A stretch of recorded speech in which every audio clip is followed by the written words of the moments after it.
City নির্বাচন নিয়ে ব্যস্ত প্রার্থীরা চষে বেড়াচ্ছেন অলিগলি। শেষ পর্যন্ত সুষ্ঠু পরিবেশ বজায় রাখার আহ্বান আওয়ামী লীগ সমর্থিত মেয়র প্রার্থীদের। আমরা একটা শান্তিপূর্ণ অবস্থান চাই, সবাই আমরা একটা যত্নশীলভাবে থাকবো, সতর্কভাবে থাকবো, যাতে টেনশনটা ক্রিয়েট না হয়। আমরা একটা উৎসব মুখর পরিবেশে নির্বাচন করতে চাই। যিনি যে কারণেই এগুলো ঘটাচ্ছেন তিনি আমাদের কোনো ভালো করছেন না, সেটি কিন্তু আমার ভোট কমাচ্ছে। সেনাবাহিনী মাঠে থাকবে না, প্রয়োজনে ডাকলে আসবে, আবারও জানালো ইসি। যখনই দরকার হবে, অর্থাৎ রিটার্নিং অফিসারের যখন দরকার হবে তখনই তারা তাদের কাজে লেগে যাবে। সেনা মোতায়েনে ইসির আচরণ নিয়ে দ্বিধায় বিএনপি সমর্থিতরা, বিচারিক ক্ষমতা দেওয়ার দাবি। আমরা ফুল ম্যাজিস্ট্রেটি পাওয়ার দিয়ে সেনাবাহিনী চাই এবং প্রত্যেকটা কেন্দ্রে সিসি ক্যামেরা চাই, কারণ আমরা ভোট ডাকাতিও করতে চাই না, কেউ ভোট ডাকাতি করুক আমরা সেই সুযোগটাও দিতে চাই না। এই সেনা মোতায়েনের যে কাহিনী রচনা করেছেন এটা আমাদেরকে ধোঁকা দেওয়ার জন্য করা হয়েছে। দেখছিলেন প্রধান শিরোনাম। সন্ধ্যার সময় সঙ্গে আছে আমি সৌমিত্র শুভ্র এবং আমি হাফসাতুন্নেসা। এবার অন্যান্য শীর্ষ সংবাদ। রাজধানীতে যানজটে প্রতিদিন গড়ে 7 ঘন্টা আটকে থাকে প্রতিটি যানবাহন। ভোগান্তিতে নগরবাসী, কার্যকর ব্যবস্থা নেওয়ার দাবি বিশেষজ্ঞদের। বৈশাখের শুরুতেই গরমে অতিষ্ঠ রাজশাহী অঞ্চলের মানুষ, লোডশেডিং বাড়িয়েছে ভোগান্তি। পদ্মায় পানি না থাকায় প্রভাব পড়ছে বেশি, বলছেন পরিবেশবিদরা।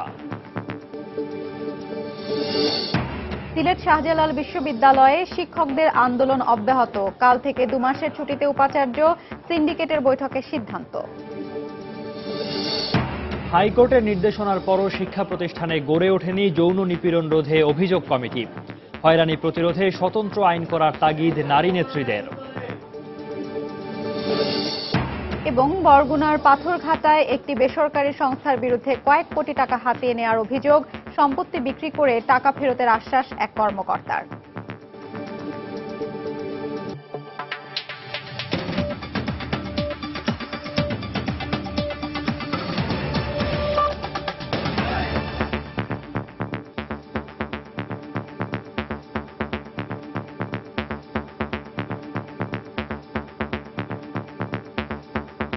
সিটি কর্পোরেশন নির্বাচনের খবর।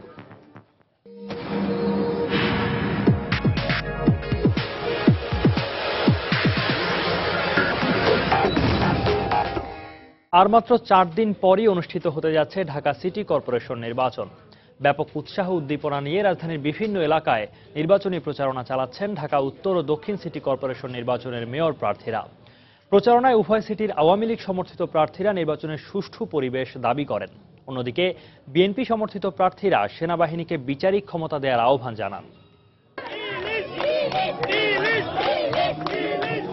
বৃহস্পতিবার সকালে রাজধানীর চাংখারপুল এলাকা থেকে নির্বাচনী প্রচারণা শুরু করেন ঢাকা দক্ষিণ সিটি কর্পোরেশনের আওয়ামী লীগ সমর্থিত মেয়র প্রার্থী সাইদ খোকন। এ সময় মেয়র নির্বাচিত হলে ঢাকাকে নতুন করে গড়ার প্রতিশ্রুতি দেন ভোটারদের। আমরা একটা শান্তিপূর্ণ অবস্থান চাই, সবাই আমরা একটা যত্নশীলভাবে থাকবো, সতর্কভাবে থাকবো, যাতে টেনশনটা ক্রিয়েট না হয়। আমরা একটা উৎসব মুখর পরিবেশে নির্বাচন করতে চাই। ঢাকাবাসীর যে ভোট রয়েছে, আমি মনে করি সন্তান হিসেবে আমার হক রয়েছে এবং আমার বিশ্বাস নগরবাসী আমাকে দোয়া দেবে এবং ভোট দিয়ে নির্বাচিত করবে। এদিকে দক্ষিণের আরেক প্রার্থী বিএনপি সমর্থিত মির্জা আব্বাসের পক্ষে তার স্ত্রী গণসংযোগ শুরু করেন হোলি ফ্যামিলি হাসপাতাল থেকে। পরে ঢাকা বিশ্ববিদ্যালয় এলাকা ও ঢাকা মেডিকেল কলেজ হাসপাতালে প্রচারণা চালান। এ সময় তিনি অভিযোগ করেন কারচুপি করার জন্যই নির্বাচনে সেনাবাহিনীকে বিচারিক ক্ষমতা দেওয়া হচ্ছে না। বারবার বলেছিলাম আমরা ফুল ম্যাজিস্ট্রেটি পাওয়ার দিয়ে সেনাবাহিনী চাই এবং প্রত্যেকটা কেন্দ্রে সিসি ক্যামেরা চাই, কারণ আমরা ভোট ডাকাতিও করতে চাই না, কেউ ভোট ডাকাতি করুক আমরা সেই সুযোগটাও দিতে চাই না। আমরা চাই সবাই নিরপেক্ষ ভূমিকা পালন করুক এবং নিরপেক্ষভাবে যার যার ভোট, মূল্যবান ভোট প্রয়োগ করুক। ঢাকা উত্তর সিটিতেও প্রচারণায় ব্যস্ত সময় পার করেন প্রার্থীরা। আওয়ামী লীগ সমর্থিত প্রার্থী আনিসুল হক বিমানবন্দর এলাকা, বনানী, গুলশান এবং তেজগাঁও এলাকায় প্রচারণা চালান। এ সময় তিনি বেগম খালেদা জিয়ার গাড়িবহরে হামলার নিন্দা জানিয়ে নির্বাচনী পরিবেশ বজায় রাখার আহ্বান জানান। এই ঘটনাটির আমরা নিন্দা করছি। যিনি যে কারণেই এগুলো ঘটাচ্ছেন তিনি আমাদের কোনো ভালো করছেন না। বিশেষ করে আমি দেখছি যে অনেকে বলছে এটা সরকারি মদতপুষ্ট কেউ কেউ করছে, সেটি কিন্তু আমার ভোট কমাচ্ছে। আমি সেজন্যে আইন শৃঙ্খলাকারী বাহিনী এবং ইলেকশন কমিশনকে স্পষ্টভাবে অনুরোধ করছি যে আপনারা এর ব্যবস্থা নিন। অন্যদিকে একই এলাকার বিএনপি সমর্থিত প্রার্থী তাবিথা আওয়াল গোদারাঘাট ওভারব্রিজের নিচ থেকে মধ্যবাড্ডা লিং রোডে নির্বাচনী প্রচারণা চালান। এই সময় তিনি পূর্ণাঙ্গ ক্ষমতা দিয়ে নির্বাচনে সেনাবাহিনী নামানোর দাবি জানান। আগামী 5 দিনের ভিতরে একটা আইন শৃঙ্খলা ভালো পরিবেশ উপহার দিয়ে, সেনা মোতায়েন, ম্যাজিস্ট্রেসি পাওয়ার দিয়ে সুষ্ঠু নির্বাচন আমাদের জনগণকে জন্য একটা পেশ করুক ওনারা। ইজাদ শৌমিক, সময় সংবাদ, ঢাকা। এদিকে সিটি নির্বাচনে সেনা মোতায়েনের সিদ্ধান্ত নির্বাচন কমিশনের শুভঙ্করের ফাঁকি বলে মন্তব্য করেছেন বিএনপি স্থায়ী কমিটির সদস্য হান্নান শাহ। সকালে রাজধানীর শাহজাহানপুরে সংবাদ সম্মেলনে তিনি কথা বলেন। বেগম জিয়ার গাড়িবহরে হামলার নিন্দা জানিয়ে এই ঘটনা পরিকল্পিত বলেও উল্লেখ করেন তিনি। এই সেনা মোতায়েনের যে কাহিনী রচনা করেছেন, এটা আমাদেরকে ধোঁকা দেওয়ার জন্য করা হয়েছে। যে জায়গায় যুদ্ধ হবে সেখানে সেনাদের পাঠান, ভোট যুদ্ধ হবে ঢাকা মহানগরীতে, উত্তরে দক্ষিণে, সেইখানে পাঠান। ক্যান্টনমেন্ট তো ভাই ঢাকা মিউনিসিপ্যালিটির আন্ডারে না। 28 তারিখ পর্যন্ত বিজয় ছিনিয়ে এনে এই সকল অনিয়ম, সকল অন্যায়, অত্যাচার, সকল সন্ত্রাসীদের জবাব দেব ভোটের মাধ্যমে। সিটি কর্পোরেশন নির্বাচনে নির্বাচনী মাঠে সেনা মোতায়েন থাকছে না বলে জানিয়েছেন নির্বাচন কমিশনার মোহাম্মদ শাহনেওয়াজ। বিকেলে নির্বাচন কমিশনে সাংবাদিকদের সঙ্গে আলাপকালে তিনি এই কথা জানান। এ সময় তিনি আরও বলেন, সেনাবাহিনী ব্যারাকেই অবস্থান করবে, তবে রিটার্নিং কর্মকর্তার প্রয়োজন অনুসারে তারা বাইরে আসবে। সেনাবাহিনী দেখে তাদেরকে অবস্থান করার জন্য আমরা ওই ক্যান্টনমেন্টে থাকার জন্য বলছি, তারা প্রস্তুত হয়ে থাকবে এবং আমাদের সাথে সাথে আমাদের যে ম্যাজিস্ট্রেট যাদের দরকার তারাও তাদের সাথে অবস্থান করবে। যখনই দরকার হবে, অর্থাৎ রিটার্নিং অফিসার যখন দরকার হবে তখনই তারা তাদের কাজে লেগে যাবে। অর্থাৎ স্ট্রাইকিং ফোর্স হিসাবে যে আমরা নিয়োগ তাদেরকে জানিয়েছি, নিয়োগ করেছি অথবা নিয়োগ দেওয়ার জন্য বলেছি, সেইভাবেই তারা কাজ করবে রিটার্নিং অফিসারের চাহিদা মতো। জাকার্তায় প্রধানমন্ত্রী শেখ হাসিনার সহ সভাপতিত্বে অনুষ্ঠিত হল এশিয়ান আফ্রিকান সম্মেলনের ৫ম ও শেষ দিনের কার্যক্রম। স্থানীয় সময় বৃহস্পতিবার সকাল ৮টায় সম্মেলনের ৪র্থ পূর্ণাঙ্গ অধিবেশন শুরু হয়। বাংলাদেশের প্রধানমন্ত্রী শেখ হাসিনা ও মিশরের প্রধানমন্ত্রী ইব্রাহিম মেহলাব ওই অধিবেশনে যৌথভাবে সহসভাপতিত্ব করেন। Nigeria, Papua New Guinea, Philippines, Libya, Pakistan, Cambodia সহ বেশ কয়েকটি দেশের নেতারা অধিবেশনে বক্তব্য রাখেন। প্ল্যানারি সেশনের পর ইন্দোনেশিয়ার প্রেসিডেন্ট জোকো উইদোদোর সঙ্গে প্রধানমন্ত্রী শেখ হাসিনার বৈঠকে ইন্দোনেশিয়ায় ১২৯টি পণ্যের শুল্কমুক্ত প্রবেশাধিকার চায় বাংলাদেশ। এছাড়া ফিলিস্তিনি প্রধানমন্ত্রী রামি হামিদাল্লাহ, ইরানের প্রেসিডেন্ট হাসান রুহানি এবং নেপালের প্রধানমন্ত্রী সুশীল কৈরালার সঙ্গেও বৈঠক করেন প্রধানমন্ত্রী।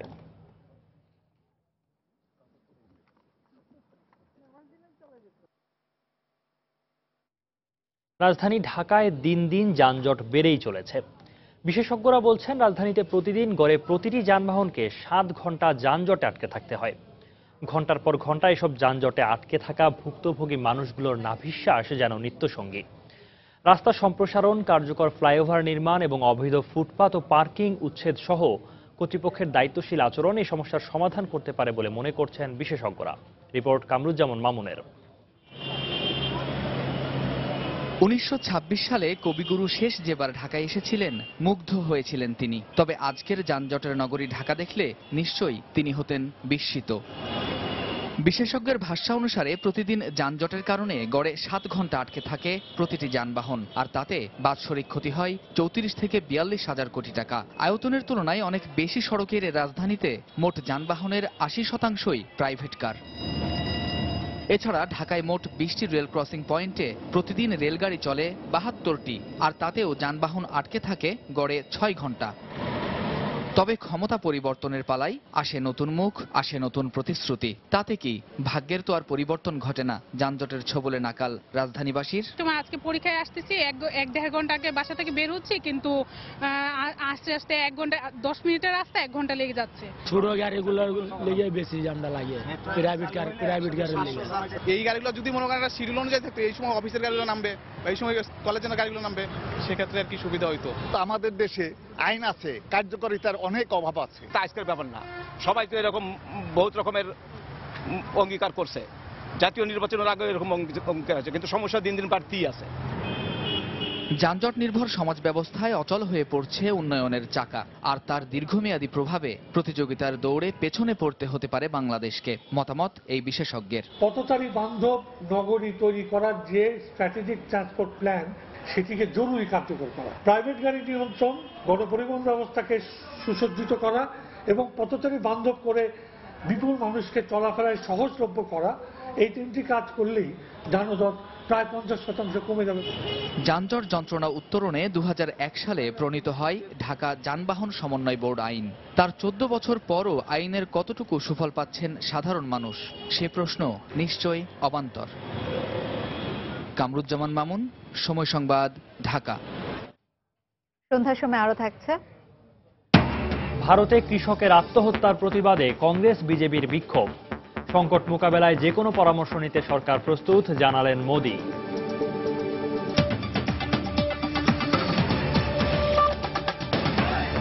তাই তো সবাই বলে শিল্পাল্লার দিন শেষ, মেগা ডিজিটাল স্কেলে বাংলাদেশ। বৈশাখের শুরুতে গরমে অতিষ্ঠ হয়ে উঠেছেন রাজশাহী অঞ্চলের মানুষ। পরিবেশবিদরা বলছেন পদ্মায় পানি না থাকায় গরমের প্রভাব পড়েছে বেশি। অন্যদিকে ঘন ঘন লোডশেডিং উচ্চ মাধ্যমিক পরীক্ষার্থীদের ভোগান্তি বাড়িয়ে দিয়েছে দ্বিগুণ। তবে বিদ্যুৎ উন্নয়ন বোর্ডের কর্মকর্তাদের দাবি এখন কোনো লোডশেডিং নেই। আব্দুল সালামের তোলা ছবিতে বিস্তারিত জানাচ্ছেন সাইফুর রহমান রকি। পদ্মা শুকিয়ে এখন অনেকটাই মরুভূমিতে পরিণত হয়েছে। দু একটি পয়েন্টে হাঁটু পানি থাকলেও প্রমত্তা এই নদীর বুকে এখন বিস্তীর্ণ চর জেগেছে। ক্রমেই নদীর বালি উত্তপ্ত হয়ে মরুকরণ প্রক্রিয়া শুরু হয়েছে, যার প্রভাব পড়েছে রাজশাহী ও এর আশেপাশের এলাকাগুলোতে। তাই এসব জায়গায় গরম বেশি অনুভূত হয়, এমনটাই বলছেন পরিবেশবিদরা। পদ্মা নদীতে গেলে এই সময় আপনি মনে হবে যেন আপনি অনেকটা ছোটখাটো মরুভূমির মধ্যেই আছেন। এটাতে লোকাল ফ্যাক্টর, এখানে বালি উত্তপ্ত হয়ে বাকি অংশটা যোগবে, ফলে আমাদের এই অঞ্চলে, রাজশাহী বলে না, রাজশাহী অঞ্চল, আপনি দক্ষিণে যান চারঘাট, এই সব পুরো অঞ্চলই, এমনকি লালপুর, সব পুরো জায়গাতেই একটু বেশি গরম হয়। এদিকে অতিরিক্ত গরমে যখন দিশেহারা নগরবাসী, তখন নতুন যন্ত্রণা হিসেবে দেখা দিয়েছে লোডশেডিং। এতে সাধারণ মানুষের পাশাপাশি বিপাকে পড়েছে উচ্চ মাধ্যমিক পরীক্ষার্থীরা। আমরা লোডশেডিং এর কারণে মনোযোগ দিয়ে পড়ালেখা করতে পারছি না, এর কারণে আমাদের পড়ালেখা কনসেন্ট্রেট থাকছে না। এই যে রোদের যে গরমটা পুরোপুরি আমাদের শহরের উপর আসে পড়তেছে। প্রচন্ড গরম, মানে গরমে খুব অস্বস্তি বোধ করি আমরা। পুরো পদ্মাটাই মানে শুকিয়ে গেছে আমাদের। এই বালুর তাপে মানুষের সমস্যা, গাছপালাও নাই। অন্যদিকে যান্ত্রিক ত্রুটির কারণে কিছু সময় বিদ্যুতের সেবা থেকে গ্রাহকরা বঞ্চিত হলেও এটিকে লোডশেডিং বলতে নারাজ বিদ্যুৎ উন্নয়ন বোর্ডের কর্মকর্তারা। মাঝে মধ্যে যে শহরের মধ্যে বিদ্যুৎ বন্ধ দেখা যায়, সেটা মেইনটেনেন্স কাজের জন্য বন্ধ করা হয়। সেটা খুবই সাময়িক, হয়তো 5 মিনিট, 10 মিনিট, 15 মিনিট, আধা ঘন্টা, এর উপর না। জেলায় প্রতিদিন গড়ে 112 মেগাওয়াট বিদ্যুতের প্রয়োজন হয় বলে জানিয়েছে বিদ্যুৎ উন্নয়ন বোর্ড।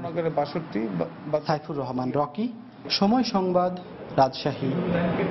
রানা প্লাজার দুর্ঘটনায় আহত ও নিহতদের পরিবারকে সহযোগিতার জন্য প্রধানমন্ত্রীর কার্যালয়ে আলাদা কোনো তহবিল নেই। তার ত্রাণ তহবিল থেকেই আর্থিক সহযোগিতা করা হয়েছে।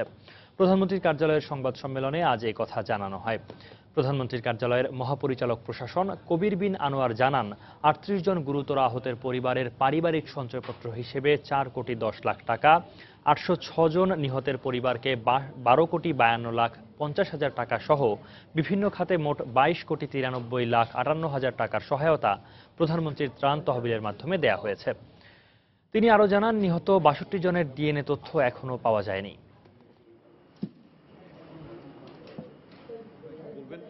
আমি অনুরোধ করব যে তাদের প্রয়াসে কিন্তু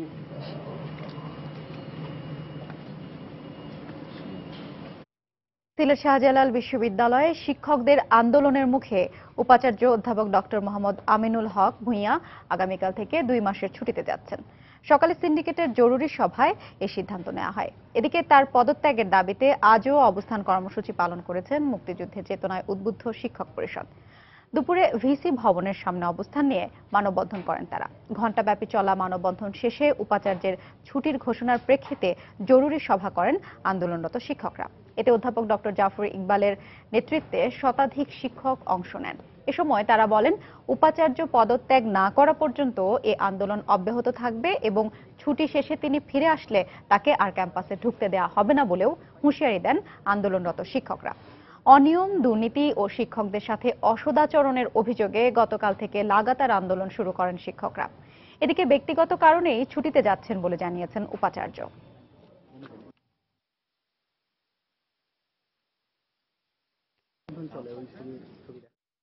আমার পারিবারিক বিশেষ প্রয়োজনে আমি মহামান্য রাষ্ট্রপতির কাছে 2 মাসের জন্য ছুটি চেয়ে একটি আবেদন, সে আবেদন পাঠানোর জন্য সিন্ডিকেট এই ছুটিটি 24শে এপ্রিল থেকে 23শে জুন, অর্থাৎ 2 মাস কাল ঠিকই থাকলো। শিক্ষকরা যেটা চেয়েছিলাম উনি সেটার প্রতি সম্মান দেখিয়ে ছুটিতে যাচ্ছেন, আমরা সেটাকে ভালোভাবে দেখব।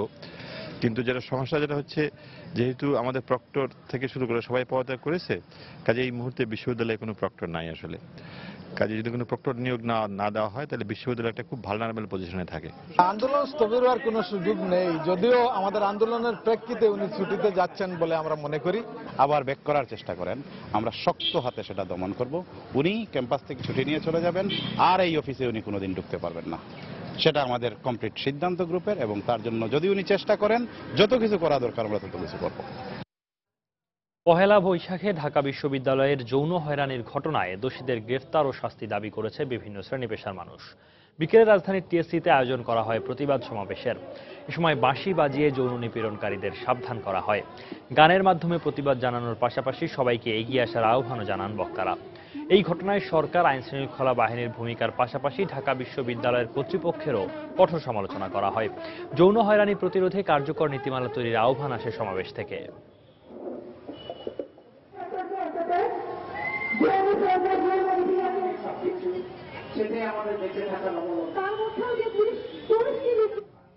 নারীর ওপর যৌন নির্যাতন রোধে হাইকোর্টের নির্দেশনা অনুযায়ী সব শিক্ষা প্রতিষ্ঠানে অভিযোগ কমিটি গঠন করার কথা থাকলেও এখনও তা বাস্তবায়ন না হওয়ায় উদ্বেগ প্রকাশ করেছেন নারী অধিকার আন্দোলনের নেত্রীরা। পাশাপাশি শিক্ষা প্রতিষ্ঠান ও কর্মক্ষেত্রে যৌন হয়রানি প্রতিরোধে স্বতন্ত্র আইন করারও তাগিদ দিয়েছেন তারা। তাদের মতে আইনের প্রয়োগের মাধ্যমে অপরাধীদের শাস্তি নিশ্চিত করা সবচেয়ে বেশি জরুরি। তাহসিনা জেসির প্রতিবেদন।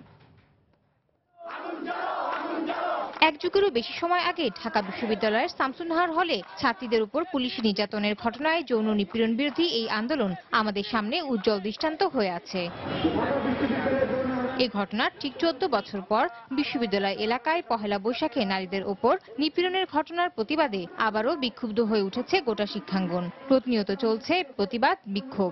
যখনই ঘটনাগুলো হয় তখন আশেপাশে আমাদেরকে হেল্প করার মতো কেউ থাকে না। ইভেন অনেক চিল্লাচিল্লির পর নর্মাল মানুষও তো আসেই না, পুলিশকেও ঠিক টাইমে পাওয়া যায় না। নির্দিষ্ট একটা দূরবর্তী স্থানে একটা করে সেল থাকা উচিত, যাতে যে কোনো ধরনের হ্যারাসমেন্টের শিকার হলেই তারা ওখানে গিয়ে আপিল করতে পারে। শিক্ষাঙ্গন ও কর্মক্ষেত্রে যৌন নিপীড়ন রোধে হাইকোর্ট 2006, 2008 এবং 2009 সালে কয়েকটি দিক নির্দেশনা দিয়ে 3টি নীতিমালা জারি করেন। এই নীতিমালার আলোকে বিশ্ববিদ্যালয় মঞ্জুরি কমিশন সকল উচ্চশিক্ষা প্রতিষ্ঠানে অভিযোগ কমিটি গড়ে তোলার নির্দেশ দেন।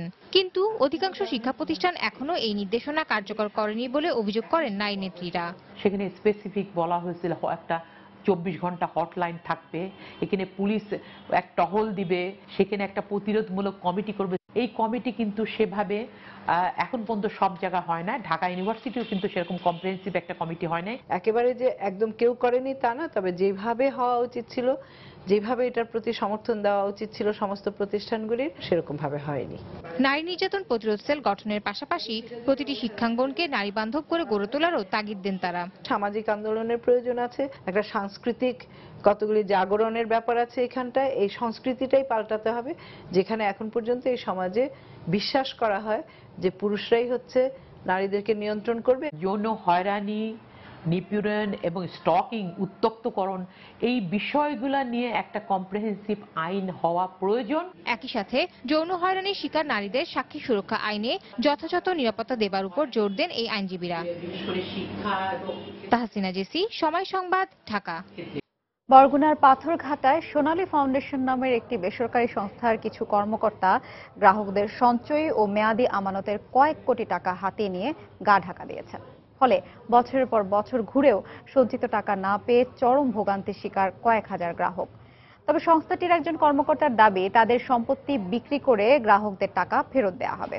অবশ্য প্রশাসন বলছে এ ব্যাপারে অভিযোগ না আসায় ব্যবস্থা নেওয়া যাচ্ছে না। এম এ আজিমের পাঠানো তথ্য ও এস এম সিফাতের তোলা ছবি নিয়ে ডেস্ক রিপোর্ট। দরিদ্র এ মানুষগুলো বিভিন্ন মেয়াদে সাধ্যমতো টাকা জমা করেছিলেন সোনালী উন্নয়ন ফাউন্ডেশন নামের বেসরকারি একটি সংস্থায়। কিন্তু নিয়মানুযায়ী মুনাফা সহ 2 থেকে 3 বছর আগে টাকা ফেরত দেওয়ার কথা থাকলেও কাউকেই টাকা ফেরত দেয়নি সংস্থাটি।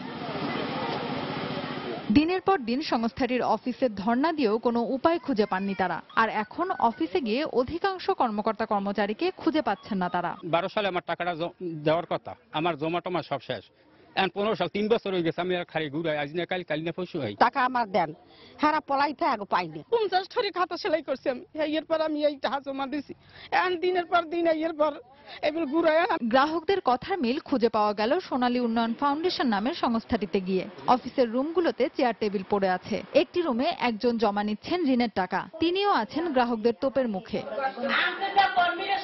তবে জমিসহ সংস্থাটির বিভিন্ন সম্পত্তি বিক্রি করে টাকা ফেরত দেওয়ার আশ্বাস দিলেন এই কর্মকর্তা। বর্তমান প্রেক্ষাপটে এই দেশের এই অস্থিরতার কারণে আমরা আসলে ওই কাস্টমারও পাচ্ছি না তেমন, তো তা থেকে বোঝা যায় যে আমরা হয়তো 6 মাসের মধ্যে আমরা এই জমিগুলো বিক্রি করে সদস্যদের টাকা ফেরত দিতে পারবো। এদিকে বিষয়টি জানা থাকলেও প্রতারণার শিকার গ্রাহকদের কাছ থেকে কোনো অভিযোগ না আসায় ব্যবস্থা নিতে পারছে না বলে দাবি উপজেলা প্রশাসনের। যে বিষয়ে গুরুত্ব সেটা লিখতে পারি, এটা আমাদের ওই স্কোপ আছে, যেহেতু নন গভর্নমেন্ট অর্গানাইজেশন, জেলা প্রশাসকের মাধ্যমে আমরা লিখতে পারি। সেই ক্ষেত্রে আসলে একটা লিখিত অভিযোগ দরকার ছিল, লিখিত কেউ কোনো গ্রাহক বা কেউ লিখিত কোনো অভিযোগ দেয়নি। 2009 সালে সংস্থাটি পাথরঘাটা উপজেলায় কাজ শুরু করে। নানা শ্রেণী পেশার 7109 জন গ্রাহক সংস্থাটিতে 4 কোটি টাকারও বেশি অর্থ জমা করেন। সময় সংবাদ, বরগুনা। পূর্ব লন্ডনের টাওয়ার হ্যামলেটসের বাংলাদেশি বংশোদ্ভূত মেয়র লুৎফুর রহমানকে দুর্নীতি এবং ভোট জালিয়াতির অভিযোগে দোষী সাব্যস্ত করেছেন ব্রিটেনের সর্বোচ্চ আদালত। এর ফলে তিনি আর মেয়র পদে থাকছেন না। একই সঙ্গে ভবিষ্যতেও আর মেয়র হিসেবে প্রতিদ্বন্দ্বিতা করতে পারবেন না তিনি। লুৎফুর রহমানের বিরুদ্ধে গত বছরের 22 মে অনুষ্ঠিত টাওয়ার হ্যামলেটসের মেয়র নির্বাচনে দুর্নীতি এবং ভোট জালিয়াতি সহ নানা ধরনের অভিযোগ আনা হয়। দীর্ঘ 2 মাস শুনানি শেষে বৃহস্পতিবার লন্ডন সময় দুপুর 12টায় এই রায় দেন ব্রিটিশ হাইকোর্ট। তার পরিবর্তে ভারপ্রাপ্ত মেয়র হিসেবে দায়িত্ব পালন করবেন আরেকজন বাংলাদেশি বংশোদ্ভূত কাউন্সিলর অলিউর রহমান। রায়ে অত্যন্ত মর্মাহত উল্লেখ করে এর বিরুদ্ধে জুডিশিয়াল রিভিউ এর আবেদন করা হবে বলে জানান লুৎফুর রহমান।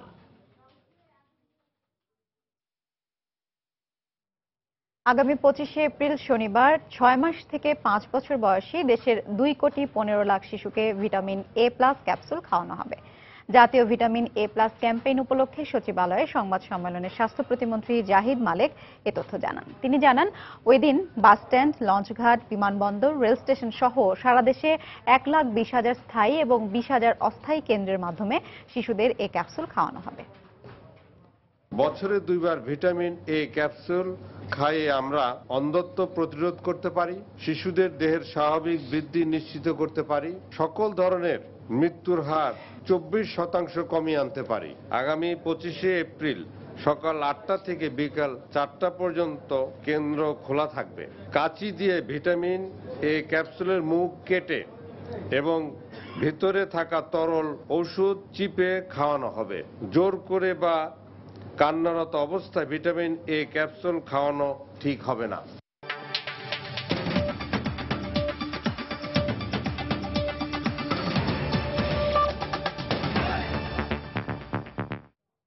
যে কোনো কিছুর চেয়ে কৃষকের জীবন মূল্যবান বলে মন্তব্য করেছেন ভারতের প্রধানমন্ত্রী নরেন্দ্র মোদী। তিনি বলেছেন, সমস্যায় পড়ে কৃষকদের আত্মহত্যা বন্ধ করতে যে কোনো পরামর্শ গ্রহণ করতে তার সরকার প্রস্তুত রয়েছে। এদিকে এই ঘটনার নিন্দা জানিয়ে বিক্ষোভ করেছে বিজেপি ও কংগ্রেস। প্রকাশ্যে এক কৃষকের আত্মহত্যার ঘটনার পর এভাবেই ক্ষোভে ফুঁসে ওঠে নয়াদিল্লি। আম আদমি প্রধান কেজরিওয়ালের বাসভবনের সামনে অবস্থান নেন কংগ্রেসের নেতাকর্মীরা। আত্মহত্যার ঘটনার দায় নিয়ে দেশবাসীর কাছে আম আদমি প্রধান ও দলটির নেতাদের ক্ষমা চাওয়ার দাবি জানান তারা। সে সময় কেজরিওয়ালের কুশপুত্তলিকাও পোড়ানো হয়। দায়িত্বজ্ঞানহীন আচরণের জন্যই এমন ঘটনা ঘটেছে, কিন্তু যে কোনো ধরনের অপ্রীতিকর ঘটনা এড়াতে প্রয়োজনীয় ব্যবস্থা আম আদমির আগেই নেওয়া উচিত ছিল। একই ঘটনার প্রতিবাদে বিজেপি সমর্থকরা মিছিল নিয়ে পুলিশ সদর দপ্তরের দিকে এগুতে থাকলে পুলিশের সঙ্গে তাদের সংঘর্ষ হয়। পরে লোকসভায় ভাষণে ভারতীয় প্রধানমন্ত্রী নরেন্দ্র মোদী বলেন, অনেকদিন ধরে কৃষকদের আত্মহত্যা উদ্বেগের বিষয় হয়ে উঠেছে। আমরা কখনো কৃষকদের ভুলে যাব না। এই সমস্যা অনেক পুরনো, আমাদের সমাধান খুঁজতে হবে। এ ব্যাপারে যে কোনো পরামর্শ আমরা উদার মনে গ্রহণ করতে প্রস্তুত। কৃষকদের জীবনের চেয়ে আর কোনো কিছুই মূল্যবান হতে পারে না। নয়াদিল্লিতে বুধবার কেন্দ্রীয় সরকারের বিতর্কিত ভূমি অধিগ্রহণ বিলের প্রতিবাদে আম আদমি পার্টি এক র্যালি বের করে। আর সেই র্যালিতেই গলায় ফাঁস দিয়ে আত্মহত্যা করেন ভারতের রাজস্থানের দৌসা জেলার কৃষক গাজেন্দ্র। প্রত্যক্ষদর্শীরা জানায় হঠাৎ করেই গাছে উঠে নিজের গলায় পেঁচানো গামছা দিয়ে ফাঁস দেন গাজেন্দ্র। পরে তাকে উদ্ধার করে হাসপাতালে নেওয়া হলে চিকিৎসক তাকে মৃত ঘোষণা করেন। 2003 সালে সমাজবাদী পার্টির পক্ষ থেকে নির্বাচনে দাঁড়িয়েছিলেন তিনি। মমতাজ মোস্তফা, সময় সংবাদ।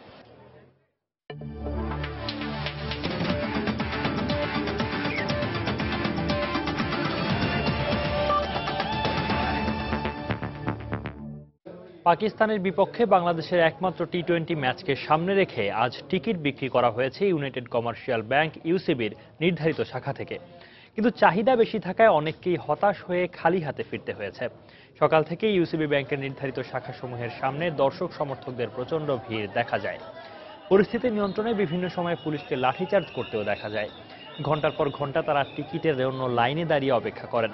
দীর্ঘ ভোগান্তি পোহালেও যারা টিকিট পেয়েছেন তাদের মুখে ছিল হাসি। তবে অনেকেই অভিযোগ করেন নিরাপত্তা রক্ষায় নিয়োজিত পুলিশ টাকার বিনিময়ে টিকিট পাইয়ে দেওয়ার সহজ ব্যবস্থা করে দিচ্ছে। কিন্তু পুলিশের পক্ষ থেকে এই অভিযোগ অস্বীকার করা হয়। কালকে 8টা বাজে আসছি, গত রাত্রে এ পর্যন্ত দাঁড়িয়ে আছি, এখানে সিরিয়ালে ছিলাম, মাঝখান দিয়ে পুলিশ লাঠিপিটা করে সিরিয়াল সরিয়ে দিচ্ছে। কাল রাত 10টাতে ওয়েট করছে, এখনো পর্যন্ত টিকিট পাই নাই। পুলিশে সকালবেলা প্রথমে বলে যে লাইনে দাঁড়াও, 500 করে দাও, তোমাকে লাইনে দাঁড়া করাই দেয়। পুলিশে জিজ্ঞেস করছে লাইনে দাঁড়িয়ে টিকিট পাওয়া যাবে কিনা, বলছে যে মনে হয় পাওয়া যাবে না, তুমি আমার 500 টাকা দাও তাহলে ঢুকতে পারবা। 5:30 থেকে লাইনে দাঁড়ায় আছি, এখনো লাইনে দাঁড়াচ্ছি, প্রচুর রোদ, এত কষ্ট হচ্ছে যা বলার মতো না। কোনোভাবেই সম্ভব না, পুলিশ টিকিট দেয় না, টিকিট দেয় ইউসিবি, এবং এখানে লাইনে ছাড়া ঢুকারও কোনো স্কোপ নাই, এবং কোনো পুলিশ সদস্যকে এখান থেকে কোনো টিকিট দেওয়া হয় না। সন্ধ্যার সময় পর্যায়ে শীর্ষ সংবাদ জানিয়ে দিচ্ছি আরেকবার। বেগম জিয়ার গাড়ি বহরে হামলার নিন্দা আওয়ামী লীগ সমর্থিত প্রার্থীদের, সুষ্ঠু পরিবেশ দাবি। সেনাবাহিনী মাঠে থাকবে না আবারও জানালো ইসি, বিএনপি সমর্থিতদের ক্ষোভ। রাজধানীতে যানজটে প্রতিদিন গড়ে 7 ঘন্টা আটকে থাকে প্রতিটি যানবাহন। ভোগান্তিতে নগরবাসী, কার্যকর ব্যবস্থা নেওয়ার দাবি বিশেষজ্ঞদের। বৈশাখের শুরুতেই গরমে অতিষ্ঠ রাজশাহী অঞ্চলের মানুষ, লোডশেডিং বাড়িয়েছে ভোগান্তি। পদ্মায় পানি না থাকায় প্রভাব পড়ছে বেশি, বলছেন পরিবেশবিদরা। সিলেট শাহজালাল বিশ্ববিদ্যালয়ে শিক্ষকদের আন্দোলন অব্যাহত। কাল থেকে 2 মাসের ছুটিতে উপাচার্য, সিন্ডিকেটের বৈঠকে সিদ্ধান্ত। এবং বরগুনার পাথরঘাটায় একটি বেসরকারি সংস্থার বিরুদ্ধে কয়েক কোটি টাকা হাতিয়ে নেয়ার অভিযোগ। সম্পত্তি বিক্রি করে টাকা ফেরতের আশ্বাস এক কর্মকর্তার। এই ছিল সন্ধ্যার সময়। যে কোনো খবর পেতে ভিজিট করুন সময়নিউজ.tv। সঙ্গে থাকুন সময়।